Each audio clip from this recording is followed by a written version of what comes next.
Since 2003, this is the Sports Source, East Tennessee's #1 sports talk show. Presented by Junk Be Gone, Phoenix Conversions. With your host, John Pennington. The Sports Source starts now. Good Sunday morning. Welcome into the Sports Source. Happy to have you with us today. Appreciate you joining us. We're got a lot to talk about. Tennessee loses an ugly game yesterday to Memphis. We'll break that one down in its entirety.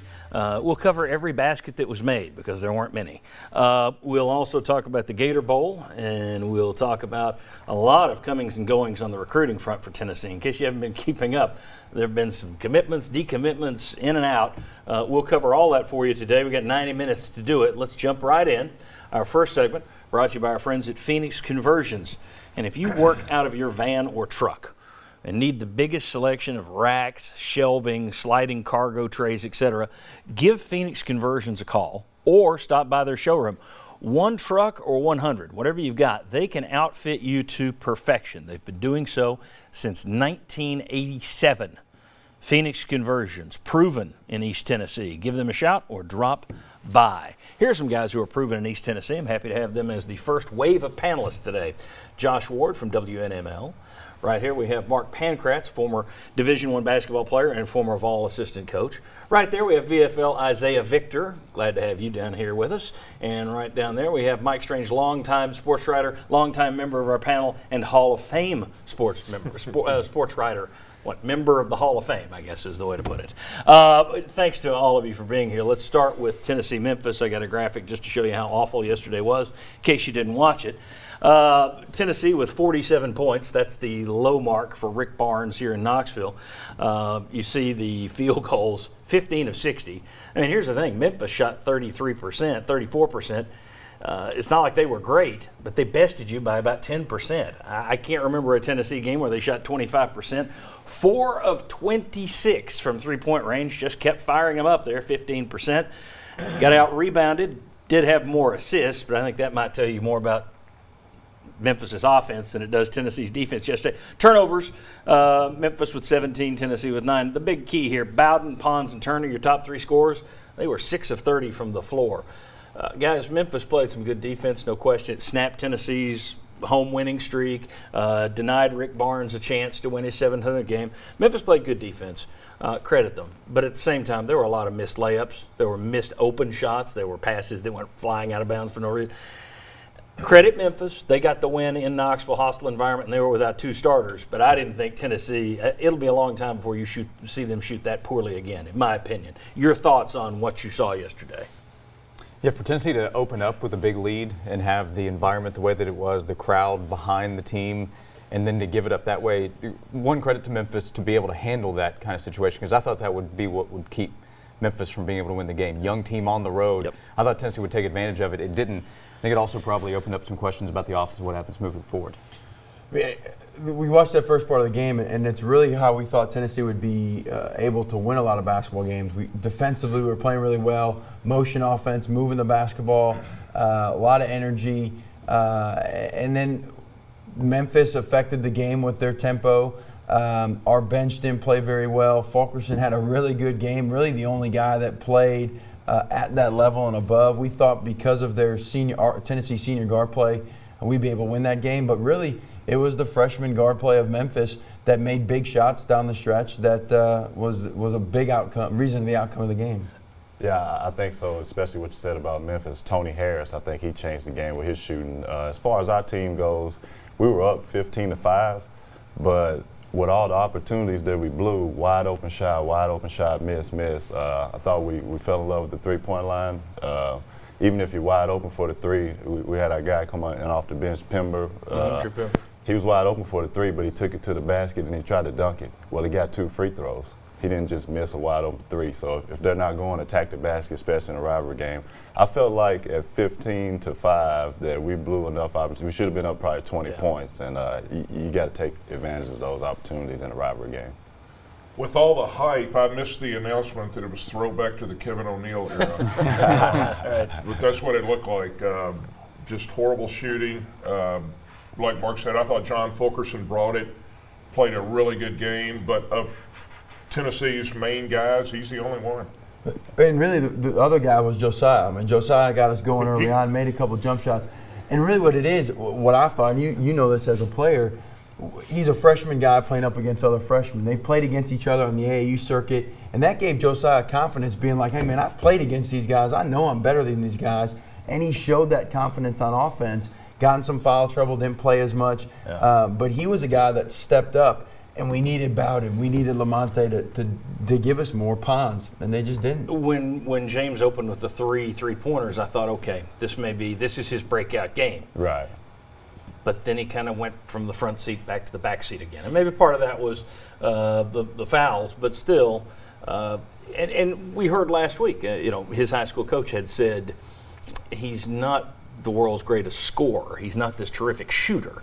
So maybe he's not going to be the 30-point guy that I think most people expect when they see, 5 stars, he'll score 30 a night as a freshman. Maybe he's not going to be that, but I keep waiting for him to have one night where, all right, here's what I can do. We still haven't completely seen that, at least from a score. And maybe that expectation is unfair. Well, I don't know if it's unfair, but I think it needs to be transitioned over to Lamonte and Bowden. They're your seniors. They're the guys when you want to have consistent. Josiah did enough to keep our offense alive in the first half, and now the guys are supposed to, the senior guys, Lamonte, Bowden, Pons that's been there, they're supposed to carry that torch through in the second half, and they just didn't. Maybe they just missed open shots, but they didn't do enough to help us win that game. I think the game was our style of game. I mean, we lost all our scores, pretty much besides Turner and Bowden from last year. So I knew it was going to be, we're going to play knockdown, drag-out defense, and our defense is going to keep us in every game similar to the first year when Coach Barnes was there. But we got to get some easy points. I don't remember getting an easy layup. I don't remember doing anything like that, converting on transition breaks, not many. So we got to get out and do that. And as far as Josiah, I love to see them run like a curl screen for him.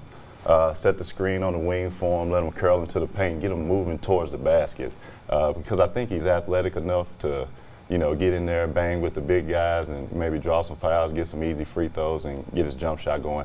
His three does good. I wish he would pump fake some, and he'll get that in his game. You hit 2 or 3 in a row, show him the ball, and it make it easier to get in the paint for you. You might dish once you draw the other guy, or you might go ahead and get fouled, or you might score.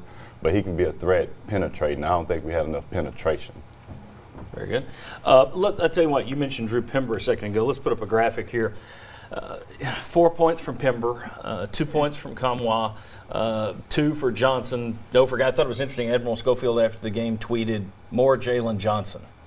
That's what he's calling for. I'm sure Rick Barnes is now happy to have his VFLs on Twitter telling him how to be managing the minutes.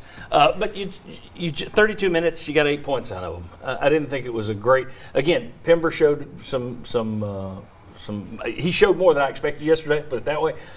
But overall, you just don't have a lot sitting over there that you can go to. And Mark, you mentioned it last week about Turner. Sometimes the best way to learn is come on out here and sit next to me. They can't afford, they really don't have an option. They can't afford to do that right now. Yeah, and Penny's game plan, he talked about after the game. His game plan was to shut down Bowden and Turner, and it's going to make these other guys step up.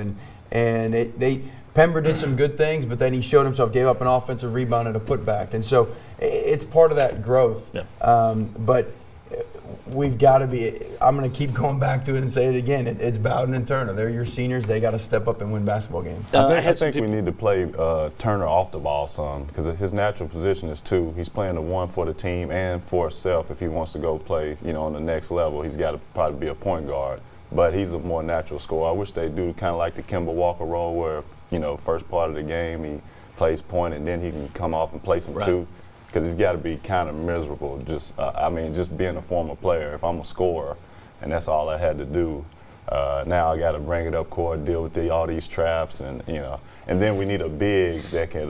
Because I remember seeing Forky getting the ball at half court a lot, right across half and just holding the ball. Well, that's the worst thing you can do because you can't go backwards, and you got 2 guys running at you. We need somebody in that position that can take a dribble or 2 and just put us in the offense. There were some fans last night saying Penny Hardaway outcoached Rick Barnes yesterday because he went to the trap and Barnes and Tennessee didn't have an answer for it. Agree, disagree? It was a big win Quickly. for Penny.